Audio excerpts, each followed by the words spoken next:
Tegnologie is veronderstel om mense lewe makliker te maak. Maar ja, as dit werk, werk dit, dan werk dit goed. As dit nie werk nie, dan werk dit uitstekend nie goed nie.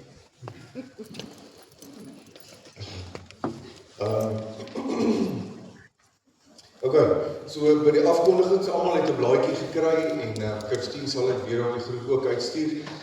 Maar ons almal weet nou al en ek hoop almal het daarom nou al ten minste 10 van die slag-Oskaartjies gekry. So daar's nog tyd dat jy nou nog die volgende 10 ook kan koop. Maak asseblief van die geleentheid gebruik en dan herinner ook ek sommer selfde tyd aan die beesterete. Ek neem aan meeste het daarom nou al 'n aanduiding gegee wie kom en wie kom nie en wie gaan bywoon en wie nie. As jy nog nie dit gedoen het nie, asseblief laat weet so spoedig moontlik. Die dames is al reeds besig met hulle beplanning en goed sodat hulle getalle kan finaliseer. Dan die hengelkompetisies, advertensies al uit en asseblief tog gaan kyk. Daar is nou 'n ekstra Facebook blad geskep spesifiek vir die hengelkompetisie. So as jy dit nog nie gedoen het nie, gaan soek hom, kry hom en dan gaan sluit asseblief aan by die groep. Baie van die kommunikasie en goed gaan deurlopend daarop gekommunikeer word. So asseblief gaan, as jy nou Facebook het, asseblief gaan sluit aan by daardie groep ook.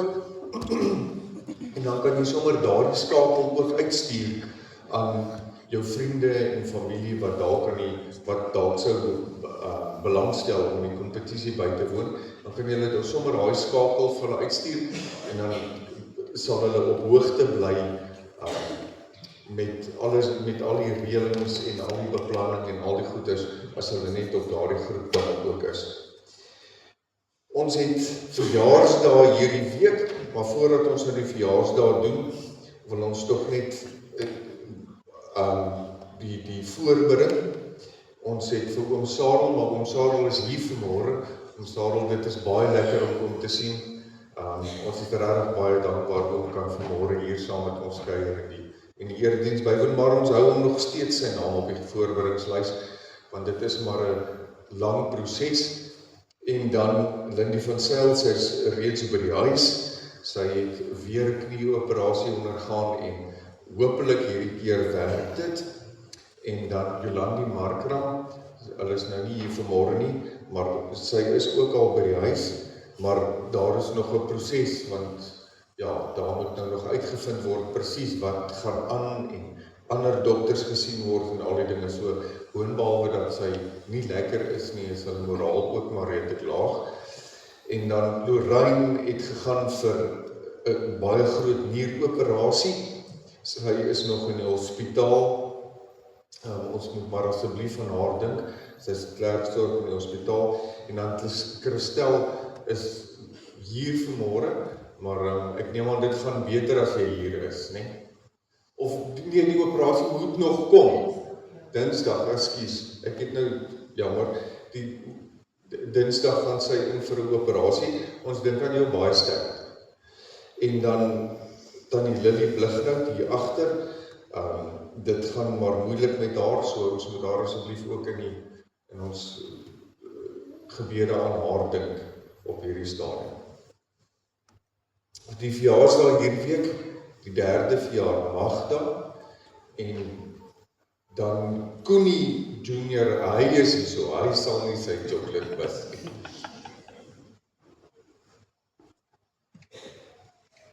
Koenie, baie geluk met jou verjaarsdag wat voorlê.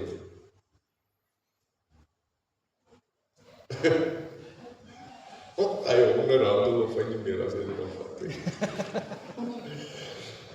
En dan Ellie, sy is ook nie hier nie, en Chantay, ja, sy is nie hier nie, en dan Robert Swart, hy verjaar die 7de, en Ella Koeglenberg, sy verjaar die 9de, hulle is ook nie hier vanmôre nie, en sal jy asseblief Ella se sjokolade vir dankie. En dan Anderlei de Waal, sal iemand wat haar sjokolade vir haar sal vat? Dankie, oupa. maar dit kom van die kerk af, nie van oupa. Dis dit vir die afkondigings. Kom ons raak rustig. Ons aanvangswoord vanmôre is Jeremia hoofstuk 17. Ons lees vers 7 en 8. Geseënd is die man of die mens wat op die Here vertrou, wie se vertroue die Here is. Hy sal wees soos 'n boom wat geplant is langs water, wat sy wortels uitstoot na die voor. Hy merk nie eers op dat die hitte kom nie. Sy blare bly groen. In 'n jaar van droogte raak hy nie angstig nie, en hy hou nie op om vrugte te dra nie. Medegelowiges, ek groet julle in die naam van God die Vader, God die Seun en God die Heilige Gees. Amen. Ek gee 'n geleentheid vir 'n paar oomblikke van stil gebed, dat elkeen van ons so op ons eie nou rustig raak en ingesteld raak om die woord van die Here te ontvang.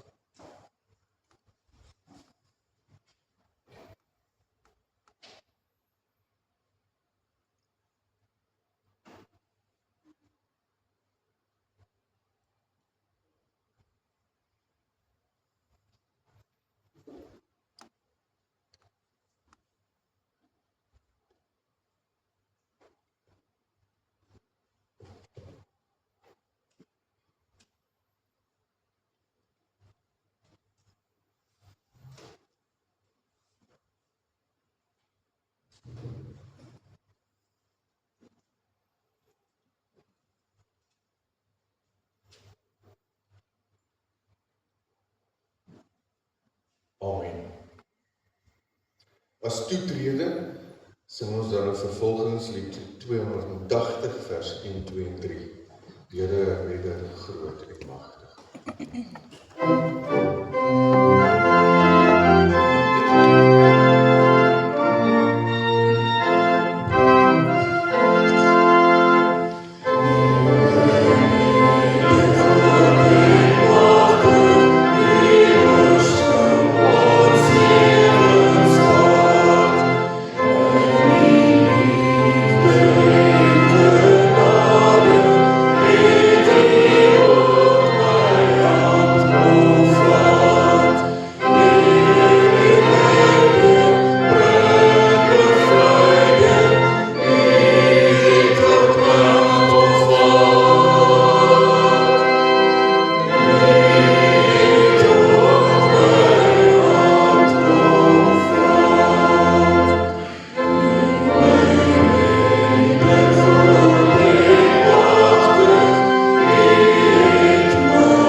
Here almagtige God, dankie vir die geleentheid wat ons het om vanmôre hier by mekaar te kan kom.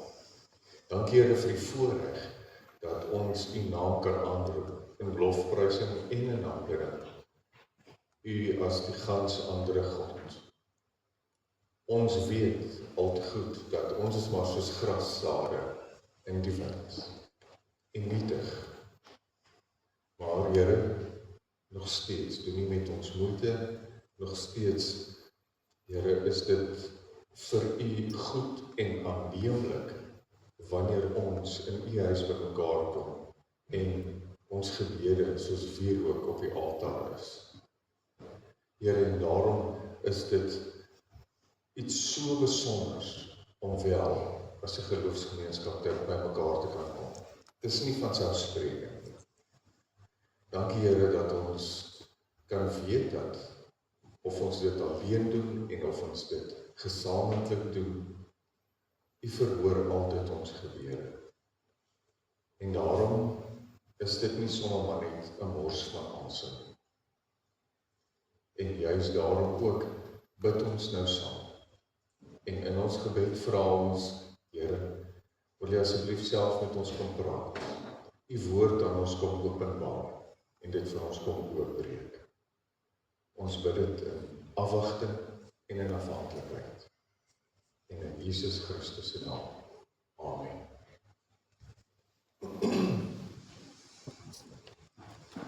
Kom ons lees ons teks. Matteus hoofstuk 14 vers 22 tot 33. Dit is nou net nadat Jesus die menigte gevoed het met die broodjies en die vissies. Nou is hy en die disippels op pad oorkant toe, na Kapernaum toe, en hy stuur die disippels vooruit op die bootjie. En onmiddellik het Jesus sy disippels verplig om in die boot te klim en so lank voor hom uit na die oorkant te vaar, terwyl hy die skare wegstuur. Nadat hy die skare weggestuur het, het hy teen die berg opgegaan om in afsondering te bid. Toe dit aand geword het, was hy daar alleen. Die boot was reeds 'n aantal stadium weg van die land af en is deur die golwe heen en weer geslinger, want die wind was teen hulle. En die 4de nagwaak het hy na hulle toe aangeloop gekom op die see. Toe die disippels hom op die see sien loop, het hulle vreesbevange geraak en gesê, dit is 'n spook, en van angs begin skree. Maar Jesus het dadelik vir hulle gesê, hou moed, dit is ek. Moenie langer bang wees nie. Petrus het hom geantwoord, Here, as dit U is, beveel my om op die water na U toe te kom. En hy het gesê, kom. Petrus het van die boot afgeklim en op die water geloop en na Jesus begin gaan. Maar toe hy sien hoe sterk die wind was, het hy bang geword. Toe hy begin sink, skreeu hy, Here, red my. Dadelik het Jesus sy hand uitgesteek, hom gegryp en vir hom gesê, klein gelowige, waarom het jy begin twyfel? Toe hulle in die boot klim, het die wind gaan lê. Die in die boot het voor hom neergeval en gesê, waarlik, U is die Seun van God. Ons lees tot sover.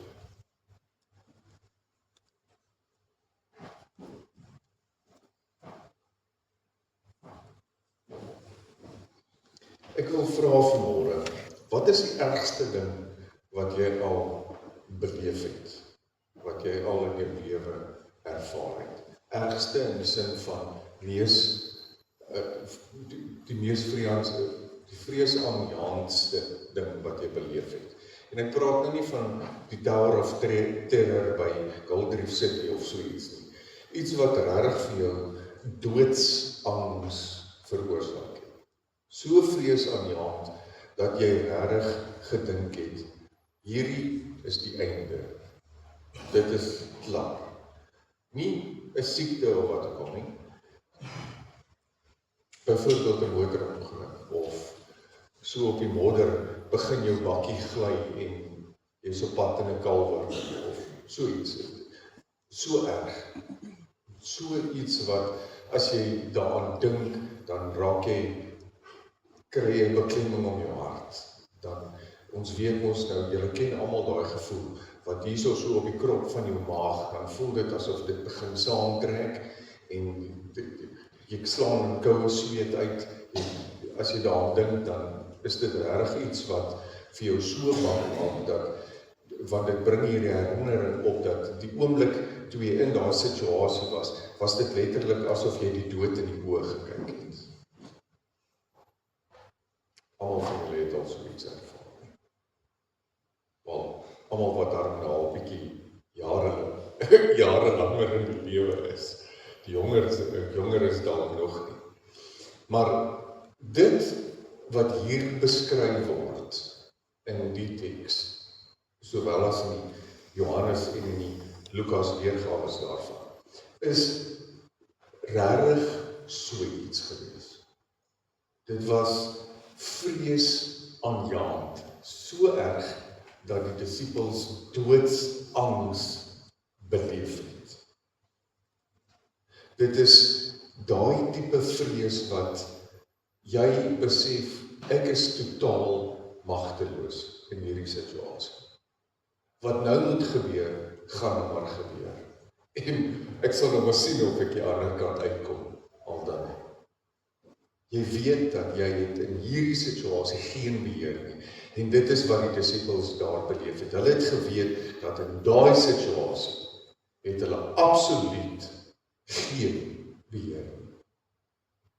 As daar nie die een of ander bonatuurlike uitkoms is nie, is daar nie 'n uitkoms nie. Want hulle kan binne hulle mag, sou hulle geen uitkoms kon bewerkstellig. Nou, so 'n paar, eintlik al 'n klompie jare terug, was daar 'n fliek wat uitgekom het. En daai fliek se naam was The Perfect Storm. Ek weet nie wie van julle dit al gesien het nie.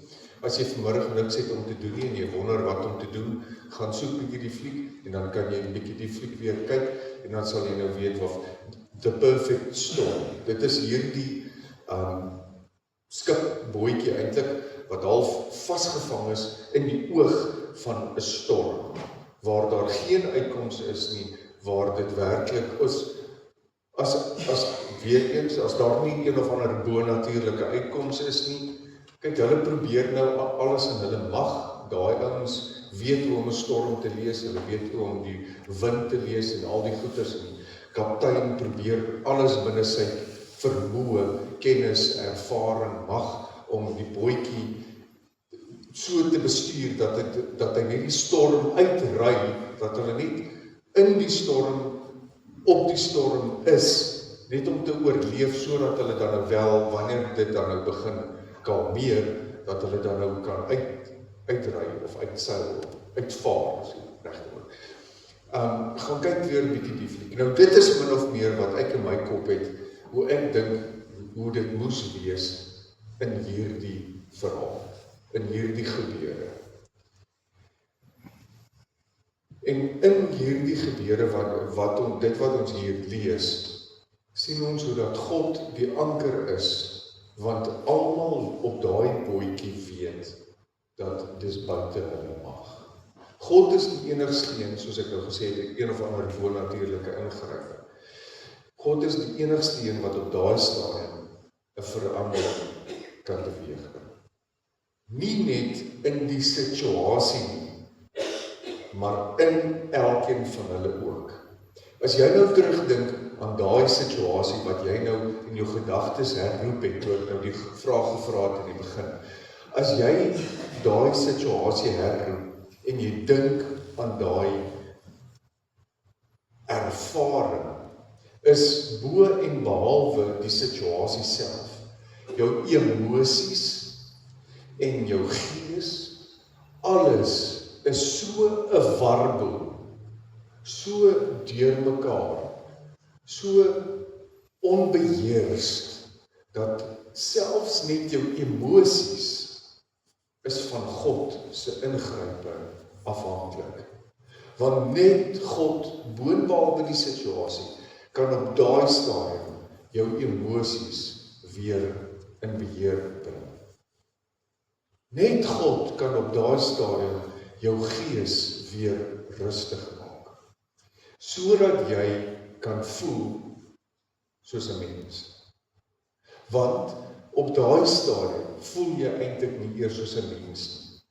Jy voel letterlik soos 'n dobbertjie op 'n rowwe see. Enigiets kan gebeur. Die Griekse woord wat hier gebruik word, is die woord tarasso. Nou tarasso, as jy dit direk in Afrikaans sou vertaal, daar is nie Afrikaanse woord daarvoor nie. Die naaste daaraan is doodsangs. Letterlik, jy kry 'n doodse paniekaanval. Baie mense het 'n psigologiese afwyking of 'n psigologiese toestand, wil ek amper sê, dat hulle kort angsaanvalle kry. Sommige van julle dalk het dit, of ken ten minste iemand wat dit het. Nou, daai angsaanval, waar daai mense in 'n letterlike toestand ingaan, waar hulle geen beheer het nie, wat jy letterlik net langs daai persoon kniel en net in daai persoon se teenwoordigheid kan wees, sodat daai persoon te midde van daai situasie, te midde van daai angsaanval, ten minste net weet, ek is nie alleen nie, want jy kan niks daaraan doen in daai situasie nie. Daai is die naaste wat ek dit moontlik sou kon beskryf, dit wat hier in die teks probeer gekommunikeer word. Met die Griekse woord tarasso. Nou, om dit beter te verstaan, om ek net bietjie konteks gee, aan die storm wat op daai stadium op die see van Galilea uitgebreek het. En hoekom, as hulle hierdie spook op die water sien aanloop, dit vir hulle doodsangs was. Die bootjie waarop hulle sou vaar, lyk min of meer so. Nou, hierdie bootjie soos wat hy daar is in 'n museum naby die see van Galilea. Nou, dit is 'n opgrawing wat gemaak is en hulle het hierdie bootjie daar gekry. Dit is letterlik hoe die bootjies gelyk het. Sy mates is min of meer 3 meter lank by 1,5 meter breed. Is hoe groot hierdie bootjies was. Nou is hierdie hele span disippels is op hierdie klein dingetjie. Dis eintlik 'n baie klein visserskip. Dis nou min of meer hoe hy lyk. En die mates van hierdie bootjie, afgesien van die mates dat dit so klein is, daai bootjies is met hand gemaak. Hulle het nie allerhande masjiene en goeders gehad wat hulle vandag het, om te verseker dat die ding ten minste beter toegerus sou kon wees om enige storm wat kom te kan oorkom of dit te kan oorleef. Dis alles met die hand gemaak. Op 'n goeie dag met stil waters, as jy in daai ding klim, dan kraak dit asof daai ding met jou praat. Nou sit hulle op hierdie bootjie, daar die see van Galilea. Die tyd wat dit sou plaasvind, die nagmaal, is min of meer 3 tot 6 dae oggend. So dit is pikgietswart donker, en nou breek die storm daar los.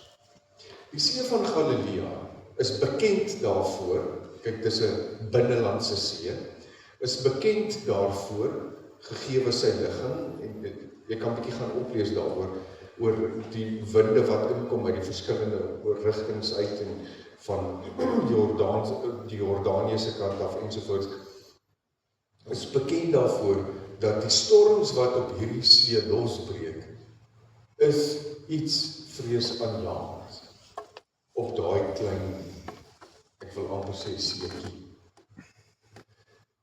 Die golwe, hierdie is 'n foto van letterlik hoe dit, 'n onlangse foto van hoe 'n storm op die see van Galilea lyk. Wanneer daar 'n storm losbreek, daai golwe kan soms 3 tot 6 meter hoog wees. Nou julle, 'n deurwoestyn is 2 meter. 6 meter is seker baie naby aan die nok daarbo. Dalk bietjie laag. Nou is jy op daai bootjie. Die golwe wat aankom is so hoog.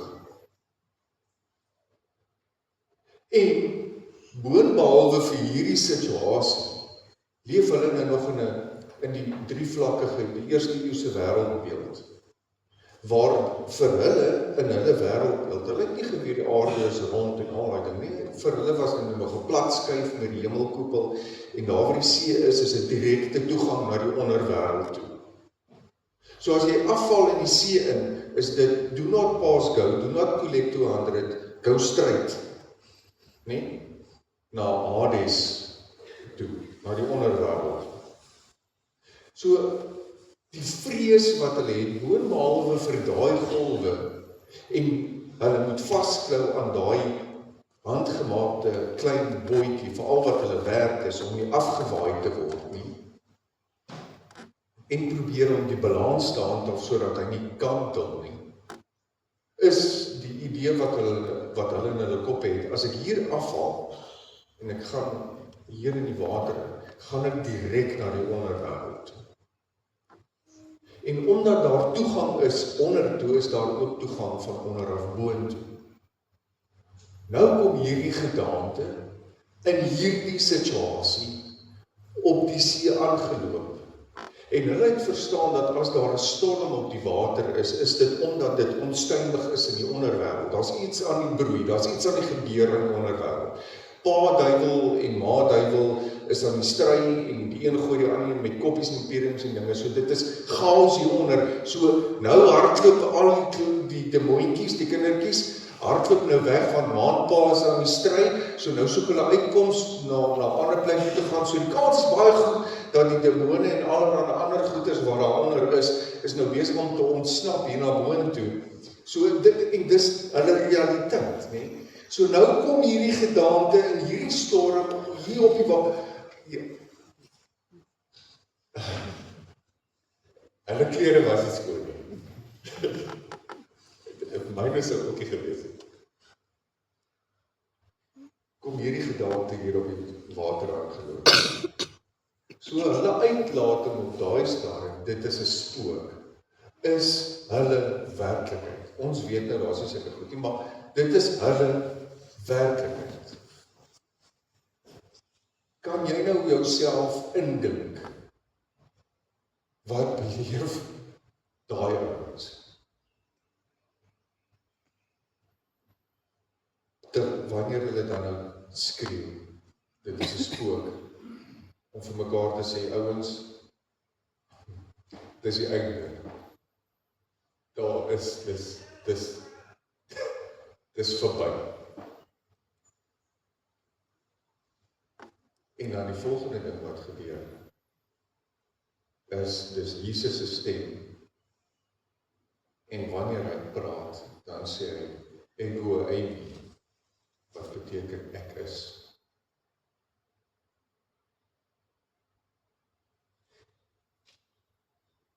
Ek dink, dit wat in hulle moes gebeur op daai stadium, en die kontras wat in hulle bots, tussen, dit klink soos Jesus se stem, en die uitspraak wat hy maak, ek is, wat hulle direk ons nou, dis die eerste keer wat ons daarvan lees, is Moses by die brandende braambos, toe hy vra, maar wie sal dit wees wat ek sê, wat my gestuur het, toe sê God, ek is. En Jesus het by vorige geleenthede ook dieselfde uitspraak gemaak en gesê, ek is. Daarmee sê hy, dis dieselfde God, ek is God. Nou hoor hulle, dis Jesus se stem, hulle hoor daai uitspraak. Nou gebeur daar hierdie botsing tussen hulle van, maar dis Jesus, dalk is dit die goddelike ingrype waarvoor ons nou in noodkrete uitroep en bid. Maar hy kom op die water aangeloop, daar is nie so iets soos iemand wat op water loop nie. In hulle konteks moet dit 'n spook wees. En dan sê Petrus, as dit U is, as dit nie 'n spook is nie, as dit U is, dan weet ek dat hier is 'n uitkoms. Dan weet ek ons gaan dit oorleef. Sê dan vir my om hierdie storm saam met U te trotseer. Help my om dan letterlik fisies op dit te trap. Om te sê, God gee vir my wat ek nodig het om letterlik hierdie storm te vertrap, om hierdie dreigement te oorkom, om dit onder my voete te stel. Dan sê Jesus vir hom, kom. Dit is ek. Ek gee vir jou wat jy nodig het. Kom. Loop saam met my op jou omstandighede. Vertrap saam met my die storm in jou lewe. Kom trap saam met my op dit wat op hierdie stadium vir jou 'n bedreiging is. Kom oorkom dit saam met my. Hier is ek. Ek gee vir jou wat jy nodig het. Dan klim Petrus uit. En hy loop op die water. Ja, dan met sulke golwe, neem ek hom nie kwaadlik dat sy aandag afgelei is en dat hy die volgende oomblik sink nie. Maar weer in dieselfde situasie, toe hy uitroep en sê, Here red my, wat doen Jesus? Hy sê nie op daai stadium vir hom, Jesus het vir hom gevra, hoekom het jy begin twyfel? Maar op daai stadium, wat doen Jesus? Hy steek sy hand uit en hy haal hom uit die water uit. Weer. Jesus sê nie op daai stadium, ek is hier, ek het vir jou gesê, kom, ek gee vir jou wat jy nodig het, jy wil nie luister nie. So. Dis nie wat Jesus doen.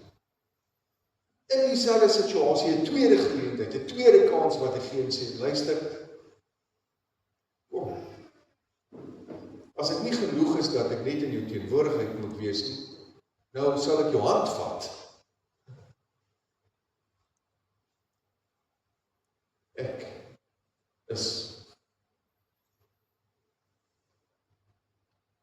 Ek weet nie wat op hierdie stadium die dreigemente in jou lewe is. Ek weet nie wat op hierdie stadium jou laat voel asof jy gaan sink. Ek weet nie hoe lyk die spreekwoordelike spooke in jou lewe op hierdie stadium. Wat ek wel weet, die ek is in die storm by jou.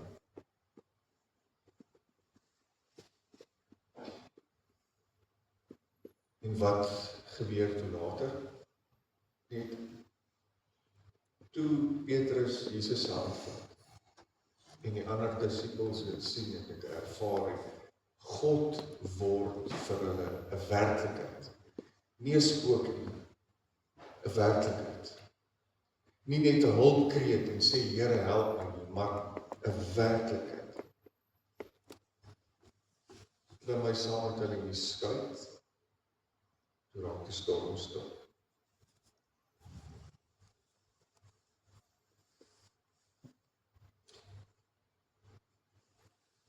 Of dit nou vandag jou finansiële uitdaging is, of dit 'n siekte is,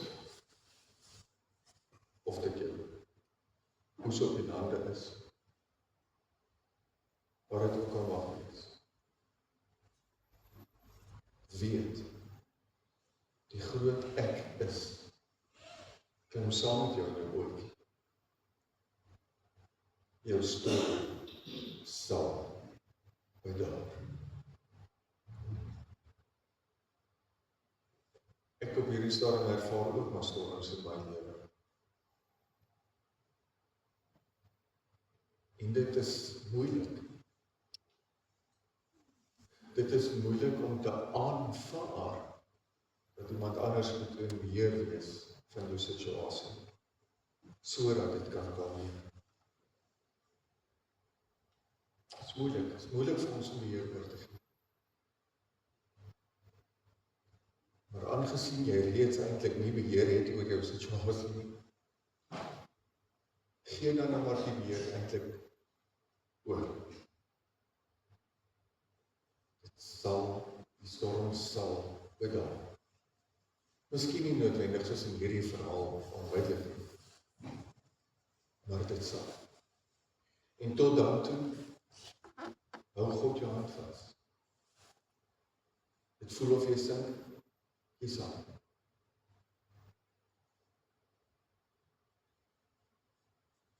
Die groot ek is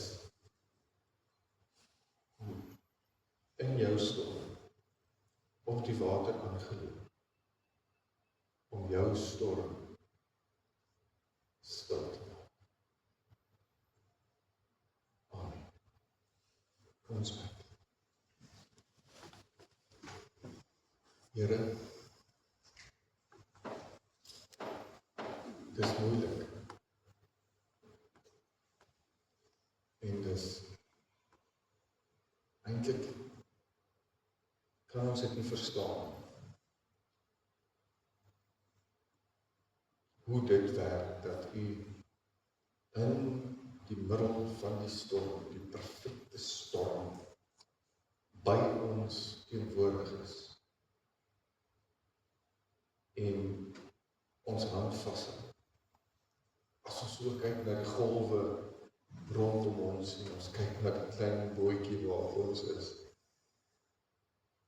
dan trek dit ons aandag af en wil ons twyfel.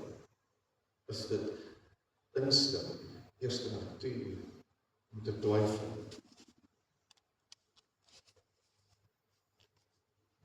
Maar Here, ons wil werklik in 'n noodkreet vanmôre uitroep en sê, Here, red my.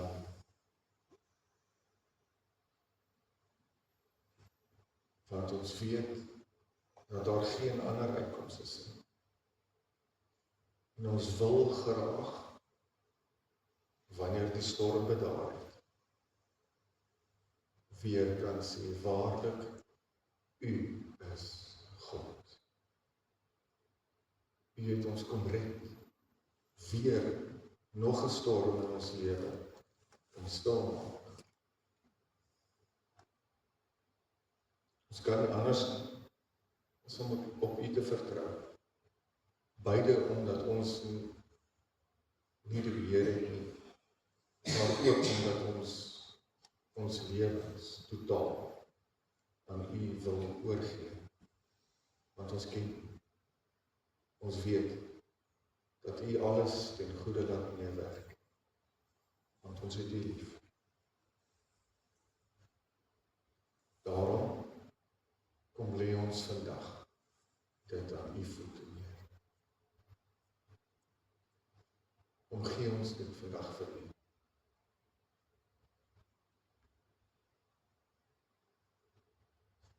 Ons bid dit in die naam van die een wat op die water loop. Amen.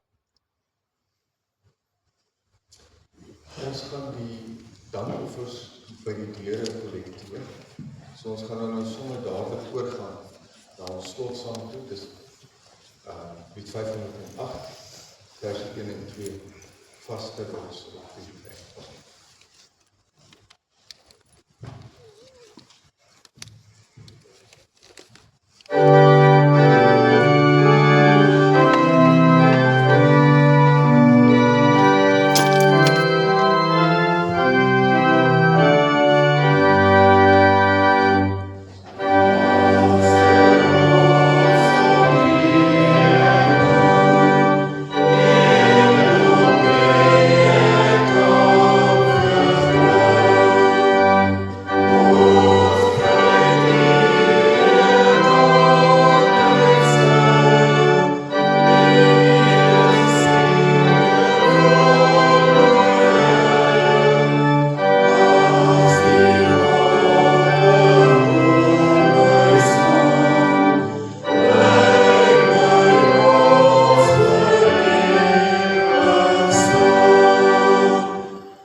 van God ons Vader, die liefde van ons Here Jesus Christus, die hoop, leiding en nabyheid van die Heilige Gees, sal by julle wees en bly, nou en tot in alle ewigheid. Amen.